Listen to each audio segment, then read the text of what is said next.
I just love musical theater, and I'm excited to hear about a new musical production coming up with Queen's Musical Theater called The Prom. And I've got Noah Solomon and Nicole Martin here to tell me all about it. So welcome. Hi, thank you. Glad Thank to you be for with having us. us. Yeah, really happy to be here. My pleasure.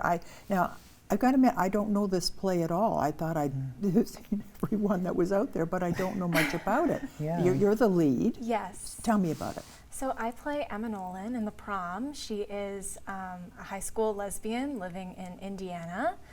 She wants to invite her girlfriend to go with her to the prom, and the PTA of the school does not like that, so they cancel the prom.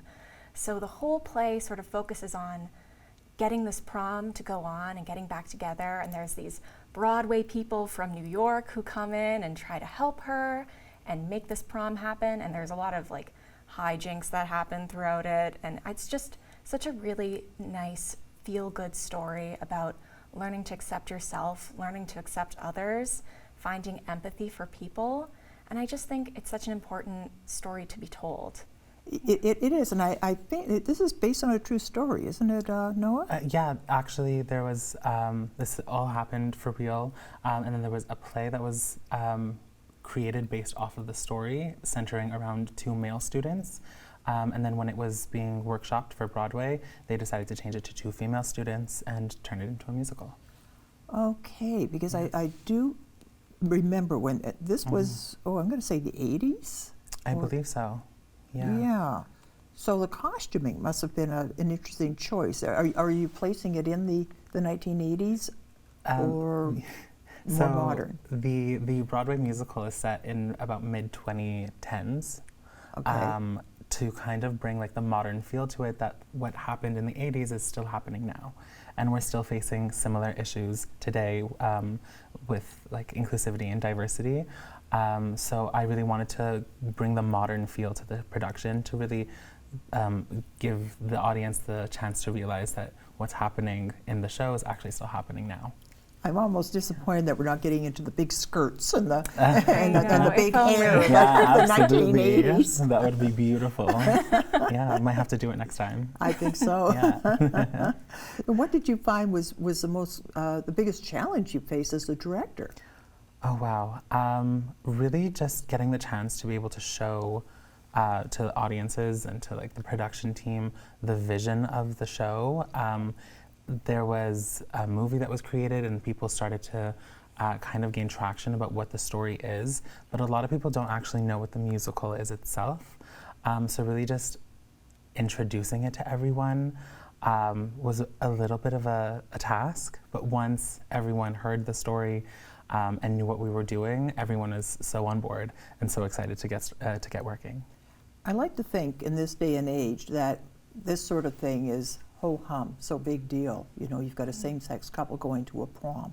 Is that true? In some, it depends where you are, I think. There's many communities that are more welcoming and open than other communities are. I'm fortunate to have grown up in an area that was quite accepting of that sort of thing. But I know that a lot of people I've spoken to who identify as queer have really struggled growing up in like, you know, ultra-religious communities with like religious families or just really traditional sort of dynamics. So I think although moving forward, we're moving into a more accepting day and age, it's still, like Noah was saying, this like shunning of people who are different or identify as queer or gay, it still happens. So I think it's very important to tell this story to show that just because we may think we're progressing in certain areas of the world, there are some areas of the world where this is still a huge issue, that people still don't feel like they can be themselves. In some areas of the world, it's illegal. Absolutely, yes. Yeah, with really severe penalties for coming out as gay. Yeah, yeah. So Queen's Musical Theater brings together students who are not necessarily, you know, you both are in musical theater, but not necessarily all the people you work with. What was that like, bringing together this great diverse group of people there. You said there was one from engineering, and there's some from, well, just every discipline that they offer in Absolutely. Queens, and you're trying to bring them together to put a play on. Yeah. I think the best thing is that everyone just wants to be there. Everyone's really excited to be there and very passionate about the work. This is one of the reasons why I love musical theater. So it really doesn't matter which discipline you're coming from, you're coming with a passion. It gets a little interesting balancing schedules and balancing personalities, but it's always a fun time. Everyone's always excited to work, and everybody who's there really wants to be there. That's good. Yeah, that's the main thing. That they're not being forced into something. This is something that they're doing. Absolutely. So you're from Hamilton, you tell me, and I think you don't get the lead in a play like this as your first time. So so you've done other things. Tell me about what other things you've done. Yes. Well, my big sort of first lead role I ever had was in high school. I played Maria in The Sound of Music in high school. Wow. And that sort of like sparked my desire to do this on a professional level. I did that when I was in like grade 10. And so I wanted to keep working. COVID sort of put a stop to any developments, but I've recently had the opportunity to play some amazing parts. This past summer, I was in 2 productions with Curtain Call Performing Arts Company in Hamilton. We did the 25th annual Putnam County Spelling Bee. Oh, I've seen that one. That's yes, fun. It was so fun. Yes. It was such an amazing time. I had such a great time doing that. And then I also did Into the Woods this summer, and I was the baker's wife in that. So that was an incredible learning opportunity for me to sort of play a role outside of my comfort zone. So yeah, I've had some really great development, and I was just recently at St. Lawrence College in Brockville doing their music theater performance program there, and I was in cabaret there. I saw it. You did? I did. Oh my I goodness. did, Yes, I was one of the Kit Kat girls in that, Okay. and I was the Tomorrow Boy, they call it, in that. So Okay. that was another amazing learning opportunity for me to dance, and because I've never really considered myself a dancer until then.